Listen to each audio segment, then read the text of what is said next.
দাঁড়াও, 1 মিনিট, ঘড়িটা উল্টো চলছে কেন? মাহি ঘরে শান্তভাবে খেলছিল। হঠাৎ ঘড়ির কাঁটা উল্টো দিকে ঘুরতে লাগলো। মিনি ভাবলো, সময় কি পিছিয়ে যাচ্ছে?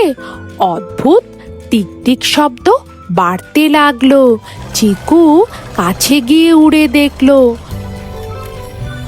তখন ছোট্ট হাসির শব্দ শোনা গেল।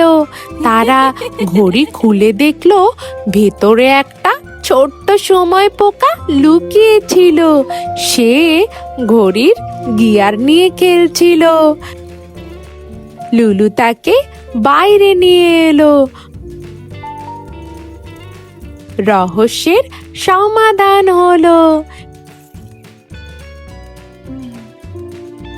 শিক্ষণীয় কথা, সব অদ্ভুত জিনিস সবসময় ভয় পাওয়ার নয়।